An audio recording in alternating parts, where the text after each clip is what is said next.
यार मुझे ऐसा लगता है कि ना ह्यूमंस एक बड़े अजीब से प्राणी हैं। उनको लैंग्वेज और ये जो सरहदें हैं ये बांटने के लिए रखा तो हुआ है, लेकिन जैसे ही कुछ भी ऐसा ह्यूमन बिहेवियर होता है, जब आप उसकी ट्रबल देखते हो, उसकी लाचारगी देखते हो, तो फिर ना तो लैंग्वेज दिखती है, ना नेशनैलिटी दिखती है, ना सरहदें दिखती है, ना पॉलिटिकल अफेयर दिखते हैं।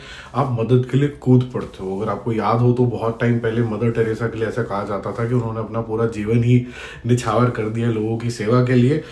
यहाँ इतना ज्यादा डेयरिंग तो कुछ नहीं है अब मदर टेरेसा टाइप, जिसमें तो उन्होंने पूरा जीवन ही दे दिया था, पर यहाँ पर भी एक इंस्पिरेशनल स्टोरी आपको देखने को मिलेगी।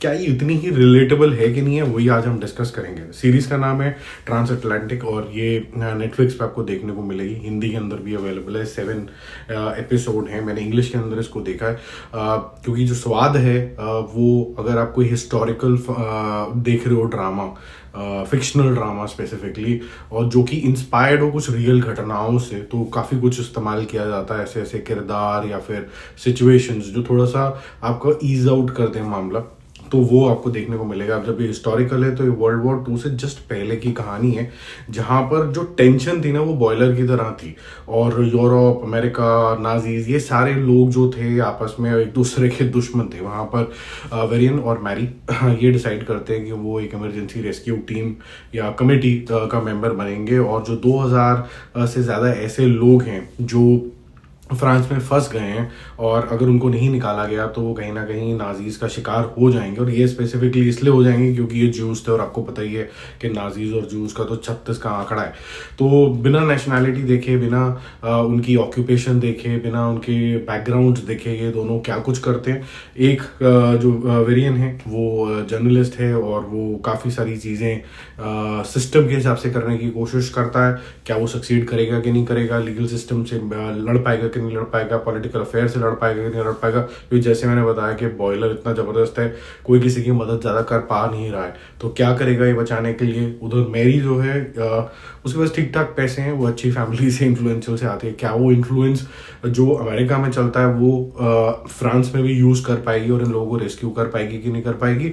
यही सब चीज़ें आप इन सबको इकट्ठे लोगों को देखते हो, और एक किस तरीके से एक होटल के अंदर शरण लेते हैं, और फिर कैसे ये आपस में इंटरैक्ट करते हैं, यही सब चीज़ें आप यहाँ पर देखते हो। जो चीज़ें आपको यहाँ पर बहुत क्लियरली अच्छी लगने वाली हैं वो है 1940s का जो दौर दिखाया गया है इनिशियल पीरियड का, वो काफ़ी ज़्यादा मैं ये बोलूँगा कि बिल्कुल पिच परफेक्ट दिखाया हुआ है। क्लीन गाड़ियाँ, क्लीन रास्ते, आर्किटेक्चर, पॉलिटिकल सिनेरियोज, किस तरीके के कपड़े पहनते थे, इनफैक्ट क्लास डिवाइड कैसे होता था वहाँ पर उस ज़माने में भी, वुमेन का जो स्टेटस इन द सोसाइटी, क्या डिसीजंस वो ले सकते थे, क्या नहीं ले सकते थे, बिल्डिंग्स के एक्सटीरियर, इंटीरियर्स, बहुत सारी चीज़ें, ब्लैक्स को कैसे ट्रीट किया जाता था। बहुत सारे यहाँ पर मुद्दे एक साथ आएंगे जो कभी कभी लगता है कि कुछ ज़्यादा चीज़ें आपको दे दी हैं कंज्यूम करने के लिए।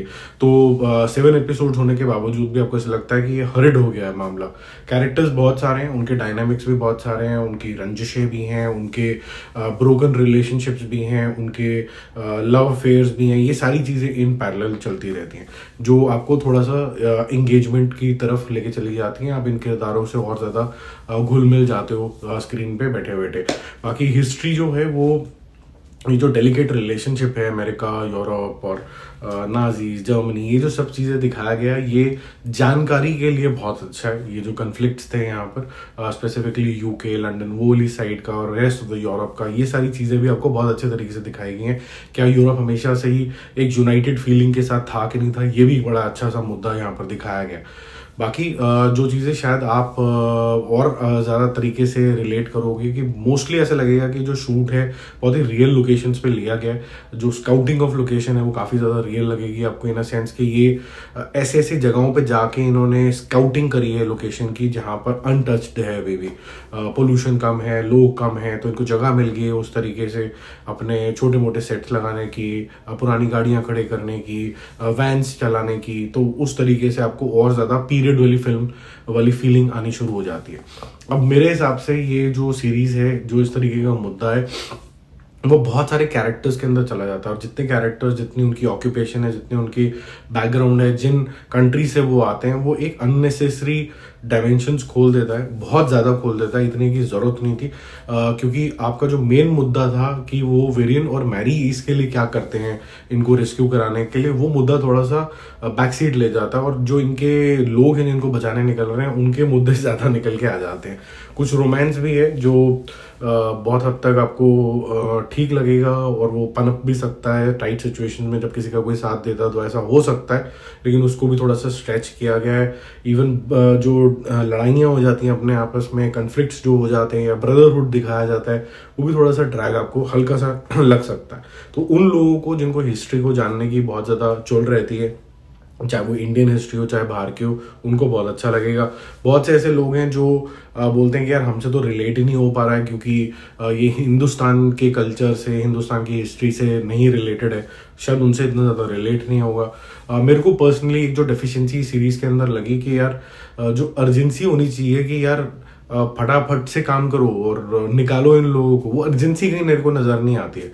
या फिर धीरे धीरे करके पॉलिटिकल सिनेरियोज में फंसे रहते हैं, या फिर इन्फ्लुएंस करने की कोशिश करते हैं, या फिर थक हार के कुछ अलग तरीके से इसको आउट ऑफ लीगल रूट से कुछ करने की कोशिश करते हैं, लेकिन all of this happens very very late. तो धीरे धीरे थामा थामा चल रही है, तो आपको लगता है कि यार अभी तो तुमने इतनी आफत मचाई थी कमेटी बनाने की, और फिर थोड़ा इतना ढीलापन क्यों?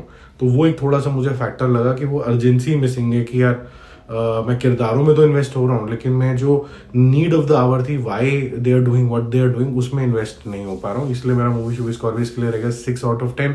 6 इसलिए क्योंकि बहुत ही ब्यूटीफुल तरीके से इसकी प्रोडक्शन वैल्यू है, बहुत अच्छे तरीके से दिखाया हुआ है, चाहे लोकेशन हो, ड्रेसेस हो, गाड़ियाँ हो, इंटीरियर्स हो, एक्सटीरियर्स हो, वुड वर्क हो, सब कुछ बहुत बढ़िया से, इवन म्यूजिक भी बहुत अच्छे तरीके से यहाँ पर दिया गया।